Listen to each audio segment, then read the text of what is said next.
জমি নিয়ে বিরোধের জেরে কৃষক কামরুল হাসান ঝন্টুকে পিটিয়ে হত্যা ও বাড়িতে লুটপাটের মামলার আসামিদের গ্রেপ্তার ও দৃষ্টান্তমূলক শাস্তির দাবিতে মানববন্ধন করেছে নিহতের স্বজনসহ গ্রামবাসী। রবিবার বেলা ১১টার দিকে বাগাতিপাড়া উপজেলার পাকা ইউনিয়নের বেগুনিয়া গ্রামে এ মানববন্ধন অনুষ্ঠিত হয়। মানববন্ধনে অন্যান্যদের মধ্যে উপস্থিত ছিলেন নিহতের স্ত্রী অন্তরা খাতুন, ছেলে মেহেদী হাসান, মেয়ে আফরিন জাহান রিয়া সহ এলাকাবাসী। মানববন্ধনে বক্তারা বলেন, আমার বাবার হত্যাকারীদের ফাঁসি চাই। হত্যাকারীরা যেন এই সমাজে কোনোভাবে আর ফিরতে না পারে, দ্রুত আসামিদের গ্রেপ্তার করে ফাঁসির দাবি জানান তারা।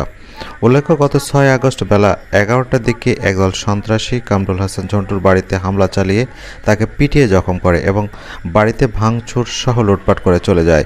পরে গুরুতর জখম অবস্থায় ঝন্টুকে উদ্ধার করে রাজশাহী মেডিকেল কলেজ হাসপাতালে নিয়ে যায়। সেখানে চিকিৎসাধীন অবস্থায় মারা যায় ঝন্টু। এ ঘটনায় নিহতের স্ত্রী অন্তরা খাতুন বাদী হয়ে ৪২ জনের নাম উল্লেখ করে বাগাতিপাড়া থানায় মামলা দায়ের করেন। মামলা এ পর্যন্ত ১০ জনকে আটক করেছে পুলিশ। রাজা আরও অনেকেই আমাদের এলাকার লুটপাট করছে, এমনকি আমাকেও মারার হুমকি দেওয়া হচ্ছে।